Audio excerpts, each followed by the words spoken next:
pleasure of introducing Professor Chao Tang as today's BIMAC colloquium speaker. In a series of his landmark studies, Dr. Tang has shown the really true examples of the interdisciplinary research. Specifically, he used various physical and mathematical tools and theories to address the key quantitative questions of various biological systems. So Dr. Tang is currently Peking University Chair Professor and academician of Chinese Academy of Sciences. And he is also director of the Peking Tsinghua Center for Life Sciences. So his most recent work and the topic of his today is the scaling in development, which is very interesting. So please join me in welcome Dr. Tang. Okay, thank you. Thank you very much. And I'm sorry for the inconvenience that may cause by changing schedule. I think I was scheduled to speak in November, but somehow I had a schedule conflict. Okay, so today I'm going to talk about scaling variance or scaling in development. This is a work we did very recently. And so to have a little bit of a broader background, symmetry or invariance is a very important concept in physics. So you probably, even in high school, you learned the Galileo transformation, Galileo invariance. That is, if you are in a different reference frames, if the reference frames move relatively with a constant speed, then the physical laws you observe in different frames that are the same. So the physical laws are invariant under the transformation of the Galileo transformation, or it doesn't depend on the reference frame, you observe it. And this is reflected in the Newton's equation, which is invariant if you substitute this transformation in the Newton's equation. And intuitively, for example, if Galileo is on a ship, on a boat, and he drops a ball, and he observed the ball just as a free fall, which definitely satisfies the Newton's equation with the acceleration from gravity. On the other hand, if a bystander from the bank of the river, he observes Galileo dropping the ball, he will see the ball passing through a parabola, a trajectory. But this is okay. This also satisfies the Newton's equation. So it's also a physical, satisfies the physical law. So you can see, although they look different, but if they satisfy exactly the physical equations. And this has been generalized later on. And the mathematician Emmy Noether even proved that the continuous symmetry corresponding to conservation laws, for example, translation in space, corresponding to linear momentum, and translation in time is energy conservation, rotation in space is angular momentum, etc. And recently, in the last several decades, and this symmetry idea is being generalized to a quantum world, to microscopic physics. I see. And for example, this is a picture from Professor Xian Yan's paper, and he coined the word symmetry dictates interaction. So you have the symmetry of the physical system, then the interaction between the particles are pretty much the form that the form is fixed. So symmetry is really a very powerful concept in analyzing physical interactions. So what is scaling invariance or scaling? What I'm going to talk about, which is also a kind of symmetry. It's a invariance under transformation of scale. For example, you have some coordinate x. You can blow this up or shrink it by a factor B. And then, for example, you can have some kind of distribution function, which is invariant. The functional form is invariant under this transformation. And this is a scale invariance. And more, a very, probably you know this example, fractals. Yes. If you magnify the local, the magnification, you can think of zoom in, and you will see the same. So this is also a scale invariance. And in biology, actually, there are many examples of scale invariance, and this is a broccoli, a cauliflower broccoli. This is real. This is not a computer broccoli. It's a real broccoli. As you can see, you have this small broccoli and even smaller broccoli. They look the same with the large broccoli, right? So this is also a scale invariance. And in development and tissue regeneration, and this example is well known for many, many years. In the typically the egg, because of different environmental conditions, they have different sizes, but they nonetheless develop into the animal with correct proportion. And this is also a scale invariance. So if I blow this small tadpole up, you will not be able to tell the difference with this big one. And the Drosophila is a very typical example, and it's also the most studied scaling or scale invariance in development. And this is Drosophila developed in different oxygen pressure. As you can see, they have different sizes, male and females, but they are in perfect proportion. And this is Drosophila developed under different temperatures.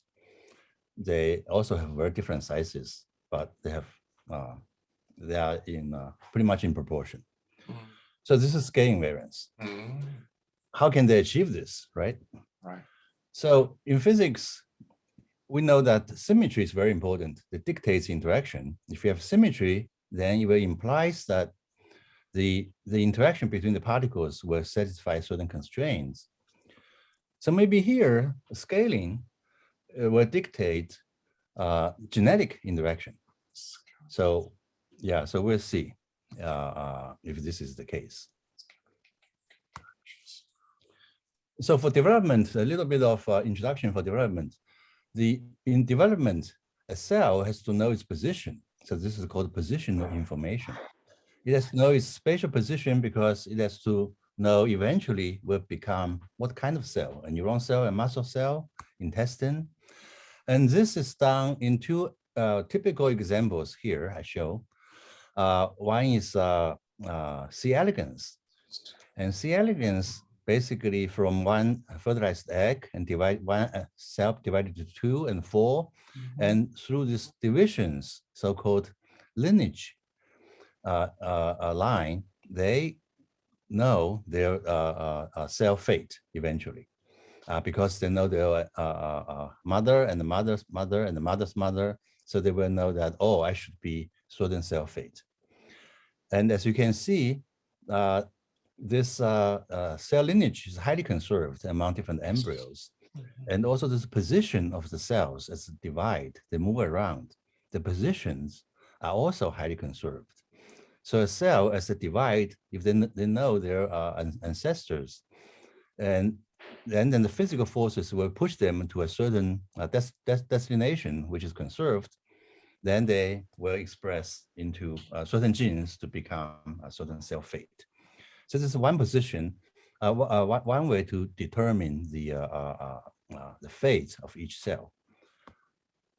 Another way is adapted in Drosophila, and in Drosophila, the cell originally they are all equivalent. Okay, they're all equivalent. They don't have any positional information, but then the mother has a signal called morphogens to decode the position. The morphogen typically has a profile from head to tail in this case.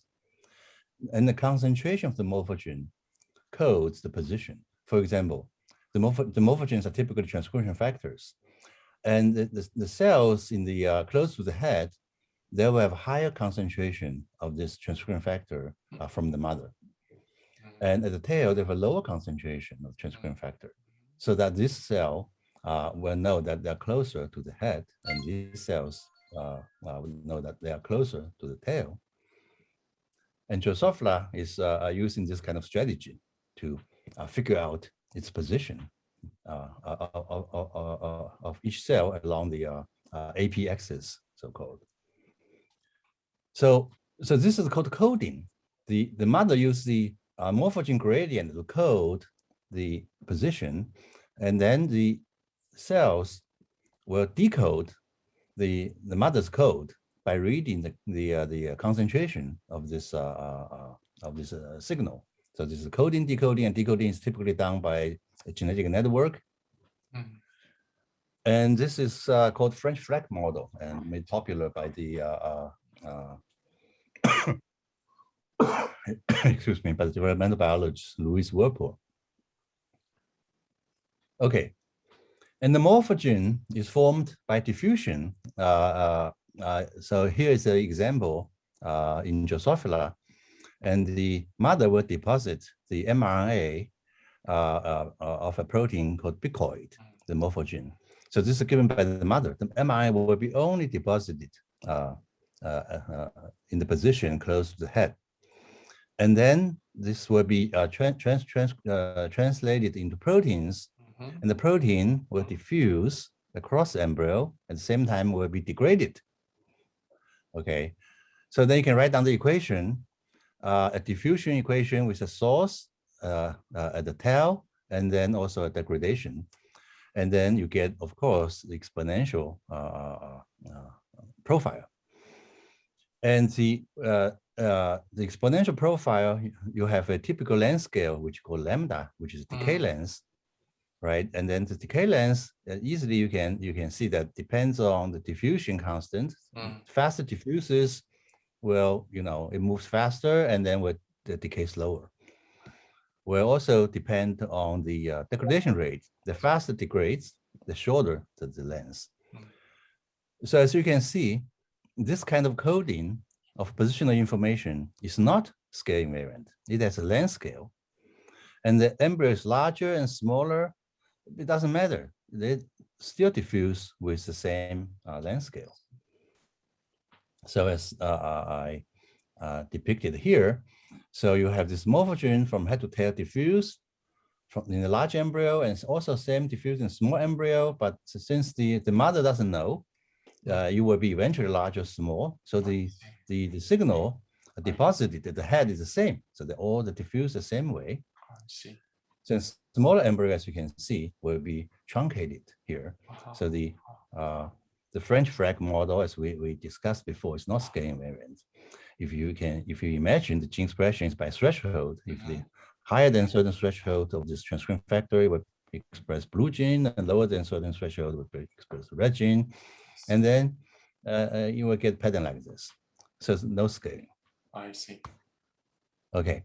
So but we know that the morphogen in Drosophila is decays as exponential, perfect exponential. This is real data for large and smaller embryo, and with the same slope, so with the same length scale. On the other hand, they do develop in perfect proportion the decoding machinery, the downstream genetic networks. They are scale invariant. So, for example, this is the pattern of a certain stage of development. It's called segmentation genes. Excuse me. So this is one of the segmentation genes called even skipped, and this expression pattern of the even skipped. So if you take many embryos of different sizes, and you see all these stripes of the even skipped, they have 7 stripes, as you can see. And then you measure the relative position of the stripes across the embryo, namely divided by the total length of the embryo, and plotted here. And this is embryo length. and this is the relative position of the 7 stripes. As you can see, they are almost in perfect scaling, right? So the first stripe, for example, is about 30% of the embryo. It doesn't matter the embryo is small or large. So how can they do it? Okay, so let's first study some toy model to get some intuition.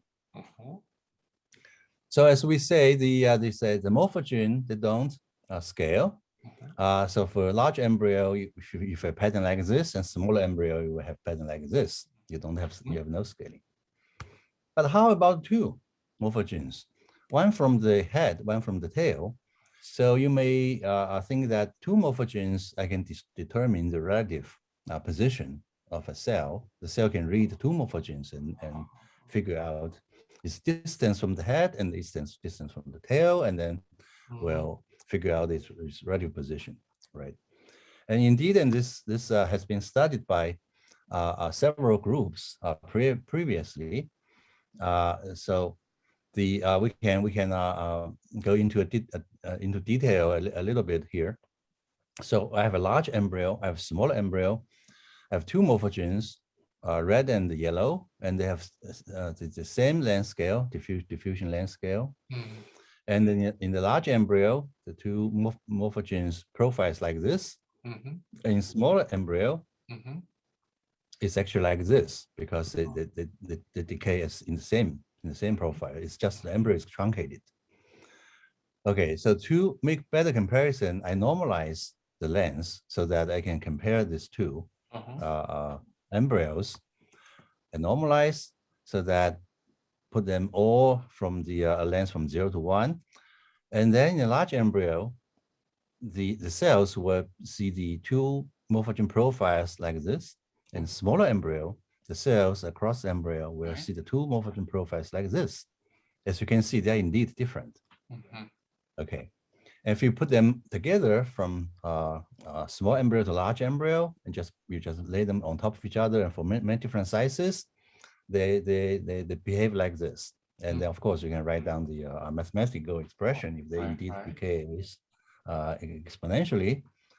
And then you can see that, at least in the middle, I can determine the relative position because the 2 morphogens, they are equal to each other, right? So it's easy to think that I can easily determine this mid position. But how about all the other positions? Can they determine the relative position very accurately from the morphogen profiles?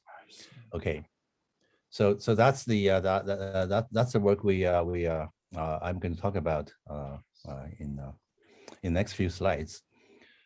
So again, this is the morphogen profile, and for different sizes, and this for the size from small to large, and the profile moves like this. So the goal is that to have this different size of the embryo and this morphogen profile, I should have scaling variant, cell fate, right? Okay, then let's see. If I want to have a scaling variant cell fate at the position 35%, 75% here, and then the morphogen value, they vary at this 35% from small to large. It's like this. Like in the small embryo, the morphogen value is like this. The large embryo, the morphogen value is like this. So I plot this change of morphogen values when the embryo size changes in the morphogen space, M1, M2. Okay, so when the embryo is small, the M1, M2 pair is here, and just this point and this point, so 2 points, and that's this point. When the embryo is very large, they move along this line to here. So both M1, M2 are smaller, so that's here. So this line is the morphogen value in different size of the embryo, right? And I want this line precisely to be the 35% position. So if my genetic network is smart enough to say, okay, as long as I read this kind of combinations of morphogens, then I will know that I'm in 35%. So I will express the genes required at 35%. And then this decoder will have perfect scaling, right? At this point, you don't have to worry about how genetic network can achieve this. You just say, okay, how about evolution will evolve genetic network?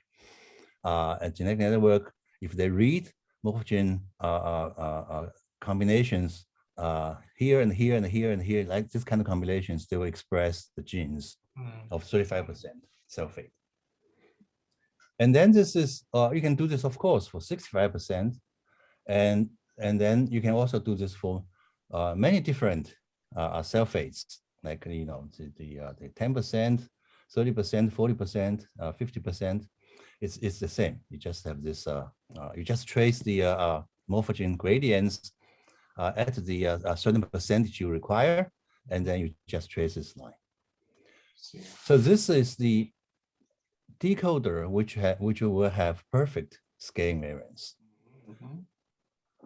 But as you can see, so far I did not involve any molecular details.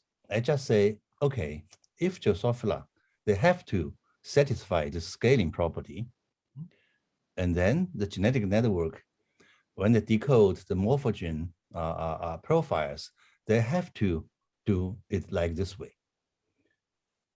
So this is a geometric structure of a decoder. It's abstract, but it's a it's really constrained. It's determined by the scaling property. There's no other way out. And of course, then you can also write down the mathematics expression if the profile is exponential. Okay, so this is to say, given the profile of the morphogens, like the two morphogens are exponentially decayed, for example, and then the decoder structure, this map, is uniquely determined by the scaling property. And to make it an analogy, it's more easy to understand. So this is very much similar to a GPS positioning. So in GPS, we have, like, for example, 3 satellites, and then our cell phone will receive the signal from 3 satellites.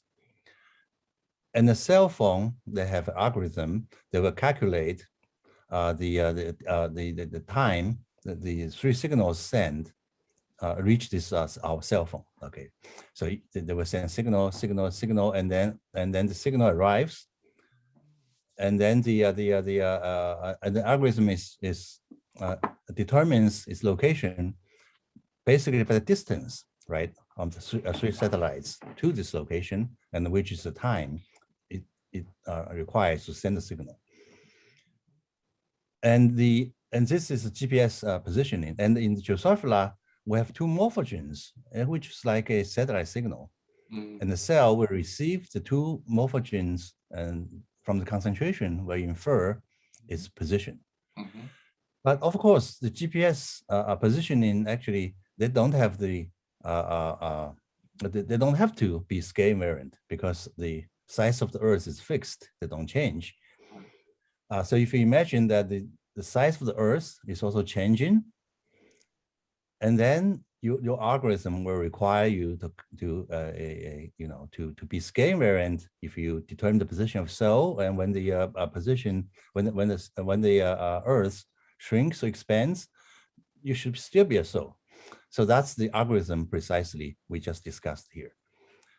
So you have not only have to determine the position from the relative strength or relative time of the signal, you have also have to be scale invariant. So that's this geometrical map. And then you would think that, if one of the satellite malfunction had some problem, then the position, the location will be misjudged, right? And this is the case if you have mutants. So in Drosophila, if the morphogens are perturbed, in this case, the morphogen bicoid, the dosage is doubled. But these cells, they don't know. They don't know that, you know, the mother or the human, they're doubling this dosage. They still faithfully try to infer its position from its concentration. at this point. And if you double the dosage, the concentration point at this point will be pushed, the equal concentration position will be pushed towards the tail. So this is the real data. Indeed, the cells will express the downstream genes at a different position. Okay, but this is also easily understandable. But the point is that if we know precisely the structure of this map, then we can precisely predict quantitatively how much they move, right? So that's something interesting. Right. So after construct this map, and then we can predict the mutant behavior. So for example, this map, the black line, and then also this is the Y type from head to tail, and then you move the morphogen gradient. The morphogen value will be moving from this side to this side, like this curve. And in the if it's a perturbed morphogen profile, for example, this red line, if you move from head to tail, the M1, M2 will move like the red line. And then, but the cell, they don't know you perturb the morphogen. They will still read determine the cell fate according to this map. So they will say, as long as you move here and here and here, there will be this blue fade, and if you are here, there will be still red, yellow, green fade, and here will be red fade. Okay, so again, let me use an example. This is a Y type. If I double the morphogen dosage for the M1, if I double it, and then in the Y type, if you move from head to tail, the two morphogens will move like this: M1, M2. First is M1 large and M2 small, and then to M2 large and M1 small. And if you double it, and that's the profile. Okay, that's the red line. And then you can still read out the cell fates along the red line. So in particular, you will see that the 35% now will be 48%. There will be change. The cell fate will the boundary here will be 48. As we just said, because you double it and then we pushed, the cell fate will be pushed towards the tail, and we know precisely will be pushed to the 48%. See. Okay, so then you can in this way you can make a map. We call this a fate map. You have a Y type and you have a mutant, and then this Y type 35%, 65%, etc. It actually can be any percentages. It's just for simplicity.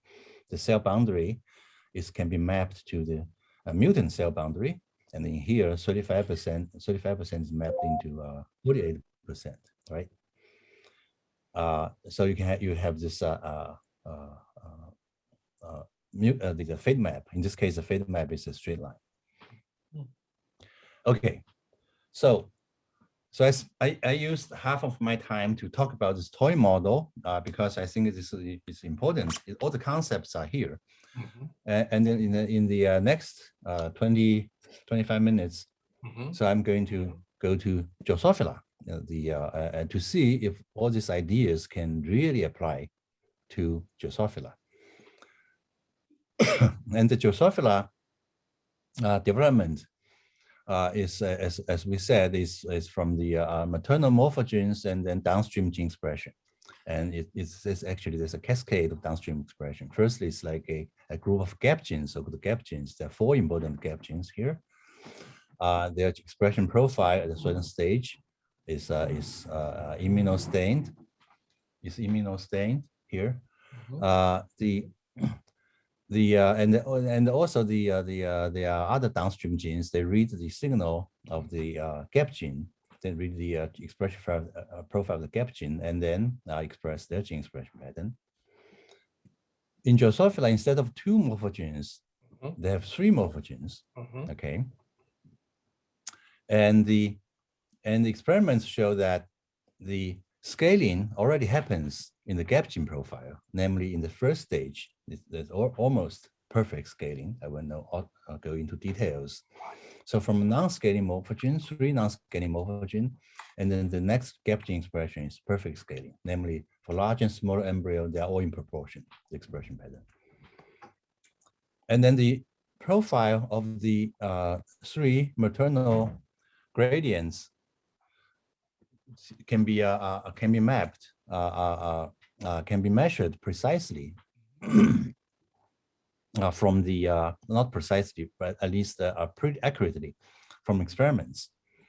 So the experiments, they measure this morphogen profiles. Then we can just use some mathematic expression to approximate them, like a bicoid exponential, and then this torso. Torso is a morphogen from the both head and tail. Okay, like bicoid is only from head decay to the tail, and torso is interesting from both head and tail. There are two exponential profiles from head and tail, and we use 2 exponential to express this expression profile. And then there's another morphogen called nanos. And nanos is in fact to inhibit the maternal hunchback. And these details you don't have to know, but its profile is roughly like this. Okay, and to have this profile, and then we can construct the decoder map as we did in the 2-dimensional toy model. So we have 3 morphogens instead of 2, bicoid, maternal hunchback, and torso. And as the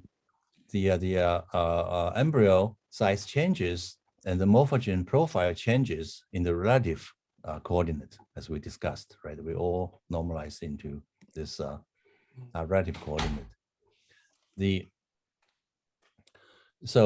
But on the other hand, the downstream expression, the gap gene expression pattern, they scale perfectly, and this is the expression pattern.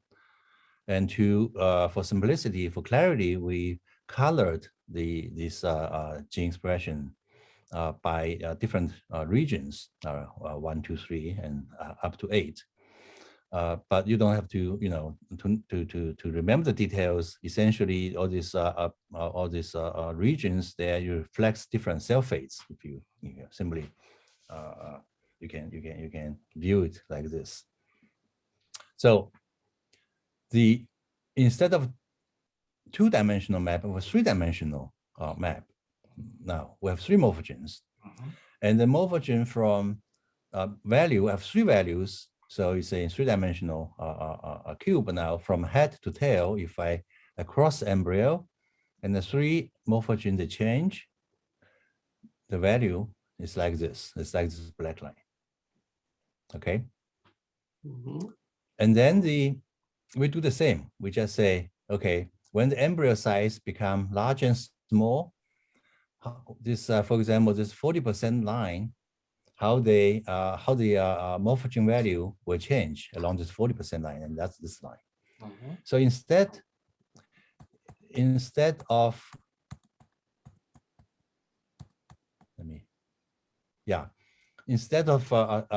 tracing a line, a 35% line like this, when I read the morphogen's value, this is a 2-dimension, a line like this, I have a plane because now I have 3 dimension.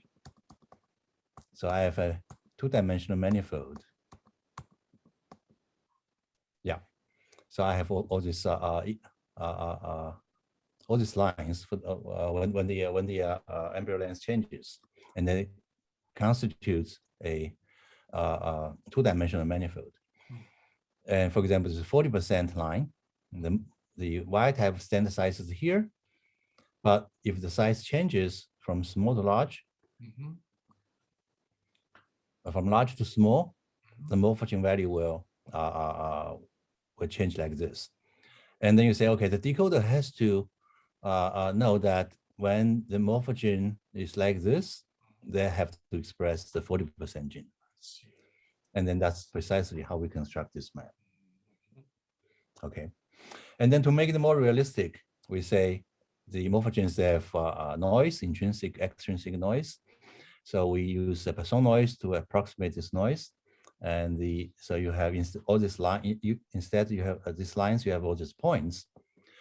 And in the end, you have these points distributed in this morphogen space, and different colors is indicated here. They have to be they have to express different cell fate.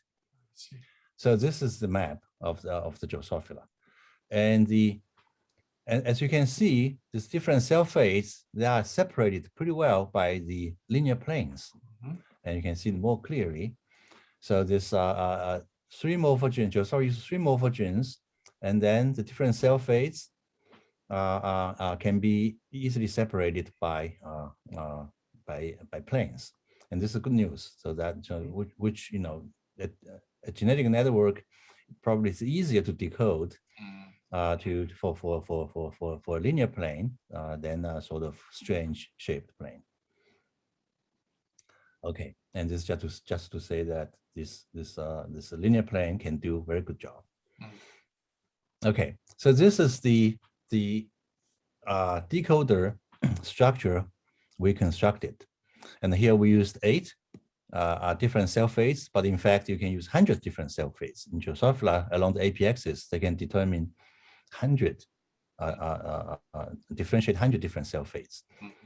So you can really have 100 planes here to separate the 100 different cell fates. And as you notice, the input is only the profile of the 3 morphogens and the requirement of scaling. Okay. And now we can make mutant predictions. We say, okay, if a mutant, if I perturb the morphogen gradient and the mutant going from head to tail, the morphogen values will trace this line, and then you can just read along this line. It should be blue or light blue or red or blue again, and then to determine cell fate. Okay. And more often, in experiments, the perturbation is by knockout. For example, if you knock out the morphogen torso, and then the value of the torso is simply 0, and which means is this decoder is just projected onto this plane, torso 0 plane. So this is a torso minus mutant. When you trace it from head to tail, the morphogen value. As you can see, you can still have this blue fade and this light blue fade and this red fade and this light blue fade, but you will miss these 2 cell fades. So this will say Drosophila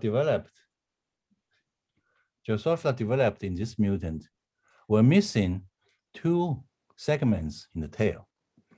Okay, and this is the same thing as you can trace this mutant.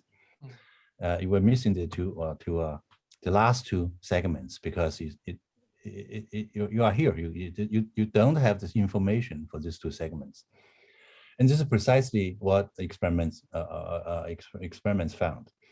In torso mutant, the last 2 segments are missing, and you can do this for other mutants. For example, for the nanos mutant, if you knock out nanos, the maternal morphogen has a constant expression, say 0.1 across the embryo, and then which is just like you project this morphogen profile on this plane. And if you go through this plane and read out the different colors cell fate, you will get a map like this. So you will have all this phase, except you were missing in the middle. You were missing this red and light blue fade. They are here, red and light blue. They are okay in the wild type, but in the mutant, all this extrapolation of the linear plane will miss this 2 cell fates. And then this is also being observed experimentally. In this mutant, these middle cell fates will be missing, and then embryo will be shorter. What's more interesting is that if you do a double mutant, if you also knock out maternal hunchback, so which means the maternal hunchback instead of being 0.1 now is 0 everywhere. So you are on this line projection, and then you can see these 2 cell fates will return. And this is also observed experimentally. double knockout will rescue this phenotype. Mm. Okay, so you can see all this can be understood from this. I wouldn't say predict, it's post-dict, right? From the decoder structure, and you can do this for like bicoid mutation, and then you will find out in bicoid you don't have the head section, but you have two tails, and then that's also observed experimentally. And all these are sort of qualitative predictions, and we can do quantitative predictions. As I gave you an example for the simple two-dimensional case. If I double the morphogen M1, and then the cell fate is shifted towards the tail, and then I can make a precise prediction between the position of wild type and the position of the mutant. I have this fate map, right? I just plot the wild type position and the mutant position, and I have this map, this fate map. And I can do this for many other mutants. For example, here is a double mutant of bicoid and torso, and this is a wild type expression pattern of the gap genes. So I can identify the cell phase, for example, the peaks of this gene expression, and also the boundaries of gene expression, and the corresponding positions in the mutant, peaks and boundaries. And these are the real experimental data, but it's smoothed.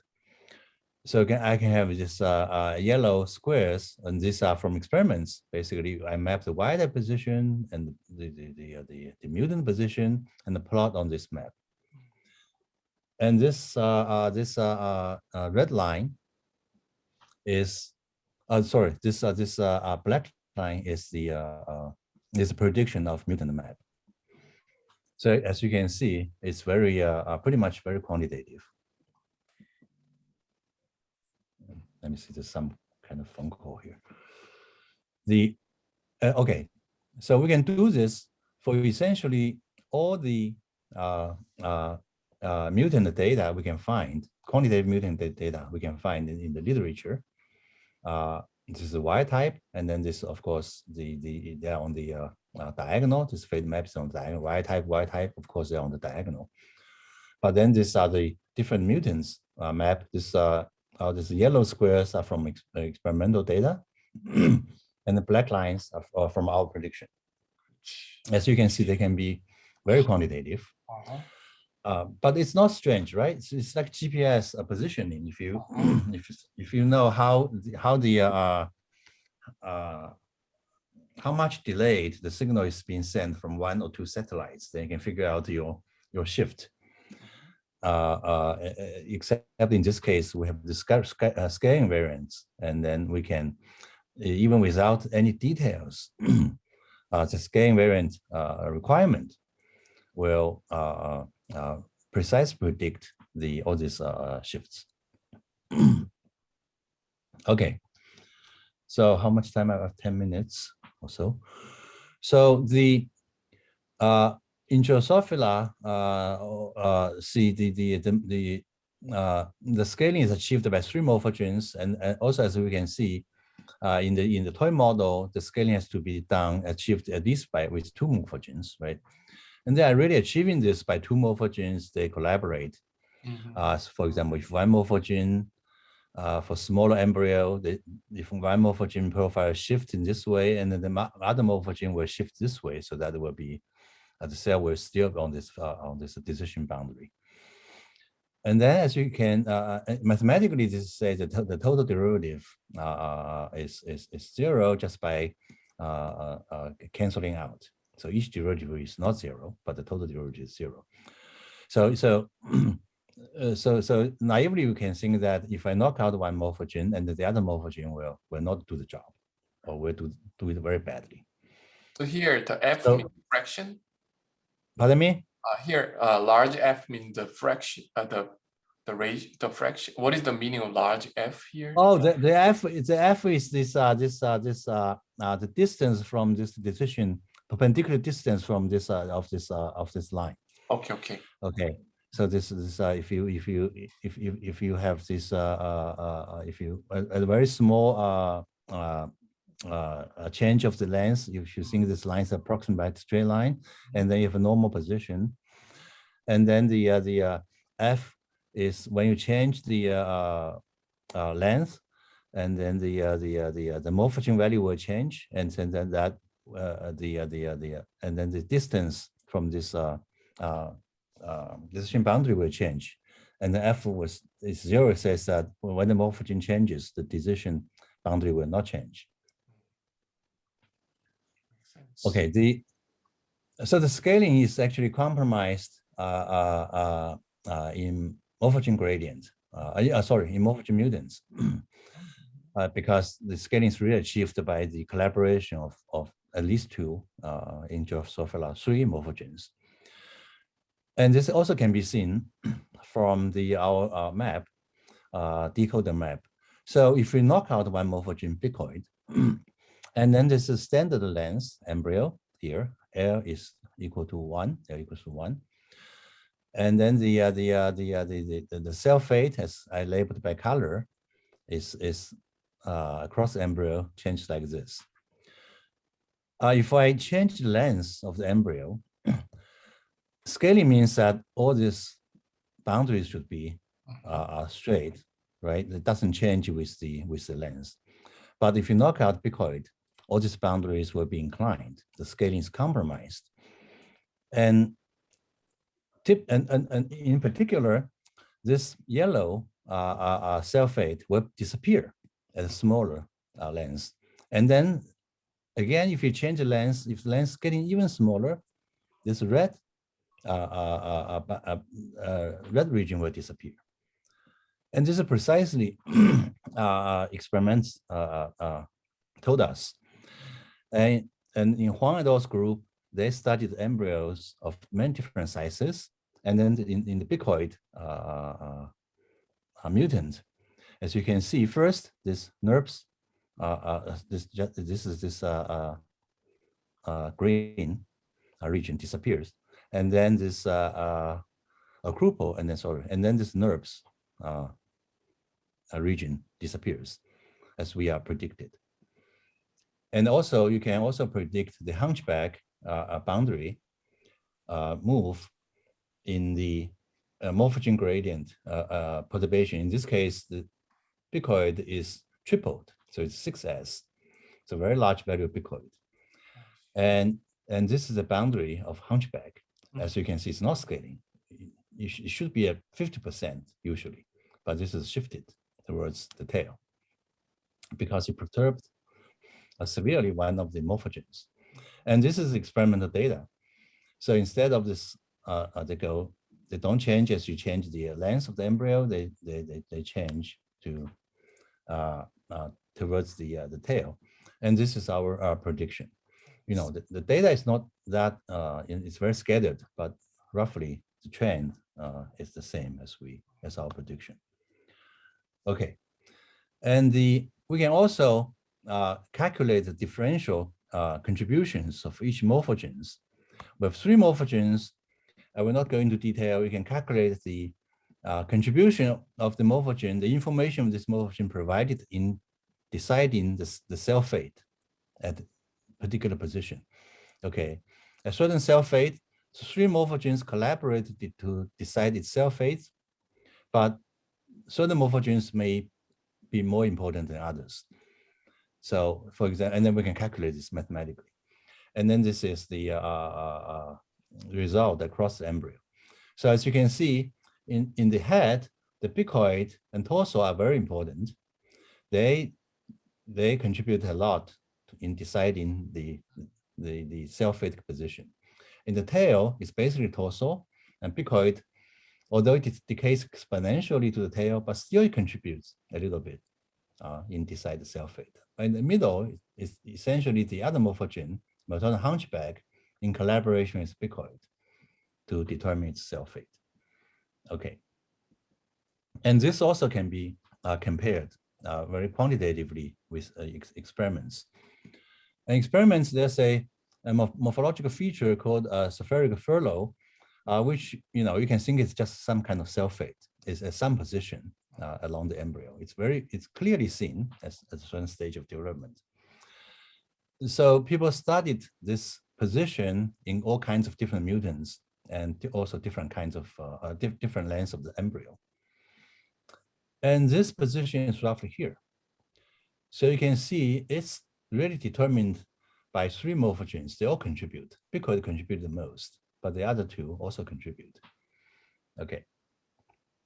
And then this is the experimental data as you change the picoid the dosage. And this is the Y type 1, and this dosage is doubled here. And in this experiment, they can change the dosage more or less continuously. Higher dosage of picoids and less dosage of picoid. And then this position shifts as picoid changes. If there's no contribution of the maternal hunchback and torso, if picoid only determines its cell fate, and then that's this gray line, it's okay. Yeah, as you can see, picoid contribute the most. So this gray line. However, if you put all 3 contributions as we calculate in our map, then that's this black line. So it fits the experiments very well. And you can also predict the this shifts in different mutants, and this is the nanos mutant as you change the picoid dosage, and then this red points are data, and this light green line is experiments, and also the torso mutants. You can see they also fit very well with our prediction. Okay. And then in the last few minutes, I want to show you that this decoder structure constructed very abstractly can actually help us to understand gene regulation, to reveal information about gene regulation. The experimentally, people know that for this boundary, for this red NERPS gene, the domain, this posterior boundary of the NERPS gene is regulated by picoid. Why they know that? Because when they knock out picoid, this boundary will shift towards the head, so that picoid positively regulates this. The picoid sort of push this and anchors here. And it's regulated by maternal hunchback, also by a double negative feedback loop. This also inferred by knocking out maternal hunchback, and then this boundary will also shift. And then negatively regulated by torso. If you knock out the torso, this boundary will shift towards this position, so that which means that this torso is sort of negatively regulated, pushing it, stop it. And when you knock out the picoid, the boundary will retreat. So the picoid is sort of pushing it. And this is known experimentally. As depicted here, so all 3 morphogens regulate this boundary, okay, by different signs. And then people are wondering, is this redundancy? Why you need 3 genes to determine the fate of one boundary, right? And in our work, we can also infer this positive and negative regulation of these 3 morphogens simply from this our fate map. In this picoid knockout, in our fate map, this black red line, right, and this position will shift anteriorly, so which means picoid is positively regulating this. And similarly, we can infer all these regulations. But here we know very clearly why we need 3 to determine this boundary. This boundary is here. Because this boundary, the scaling requirements requires this boundary, this plane, to be inclined. It's not perpendicular to any surface. And this is a scaling requirement. So the reason why 3 morphogens regulate this boundary is a scaling requirement, not redundancy. Yeah, and we can also mathematically determine the strength of each of the 3 regulation. Okay, So I will ignore this. You can do a similar exercise. You can infer this how decoid and torso regulates this boundary. You can except in in experiments, biologists do it by knockout, and we do it by just by playing it with the decoder map. Okay, finally you ask, okay, is genetic network, can they do it? I mean, this by molecular mechanism, can you design a genetic network really achieve this? Yes, this can indeed be done. And this is very simple. This is again a toy model. If I have only two morphogens, picoid and the maternal hunchback, and if I have a this probably has nothing to do with Drosophila, but just two morphogens. If I have a simple genetic network like this, and then I have a bistable system. So depending on the value, initial value of B and H, okay, B you can think it's a morphogen, it's a signal to this H, and H has a self-feedback, positive self-feedback loop by itself, but with the initial, it has an initial value. And in the larger and smaller size of embryo, and then I have different profiles B and H. And then this system is bistable. So which means that any B and H in this region will attract to this point, and any B and H in this region will be attracted to the low H region. And then this unstable manifold can serve as, in fact, as this decision boundary. So as you vary the length of the embryo, you can change the strength of the interactions to tune this unstable manifold along the decision boundary. Okay. And so, and if you take the if you take the genetic network, gap gene genetic network from the literature, and lots of work has been done in this network, and then we just take the version from the literature. We try to tune the parameter, not to predict, not to fit the Y type only. Of course, it has to fit with the Y type. Mm-hmm. But we also require, when you change the length of the embryo, so when the profile changes, mm-hmm. my gene expression, downstream expression should also should not change the position. And just by fitting the parameter under these requirements, then we can more or less get a scaling readout. So this is to say that, yes, it's probably achievable by the genetic network. Although, people before they studied, they don't require the scaling to tune the parameter. But if you use scaling to tune the parameter, they can do this. Basically, you can not only fit the Y type, you can also fit the mutants, and then the prediction from this genetic network is also pretty good. So it's implementable. Okay, so let me summarize. The scaling determines the decoder structure. So simply you say, okay, you have to scale this the decoder. It then essentially determines the decoder structure. Mm-hmm.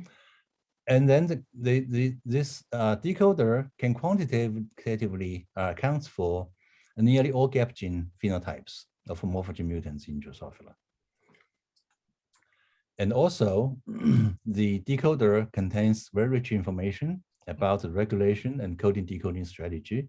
Mm-hmm. And finally, this decoder is implementable by gene regulation. Mm-hmm. So as you can see, this is a rather general framework. It could apply to other similar, developmental or regeneration problems. If the gene expression pattern is determined by non-scaling morphogens, multiple non-scaling morphogens. So, in summary, it's essentially scaling dictates the decoder structure, or if you wish, dictates the genetic interaction. Mm-hmm. Okay, so this is very important. Let me acknowledge my person. The work is done. It's essentially done by all work essentially done by my student, Jin Xiangsheng. He was a physics undergrad in Tsinghua University, not too far from Peking University, and then came to Peking University for his graduate study. He just got his PhD. He's doing a postdoc in the other, not in Drosophila anymore, but he shifted his interest to fluid mechanics. Oh. And Feng Liu is a faculty, and we really learned a lot from him about Drosophila and scaling. Mhm. Okay, thank you.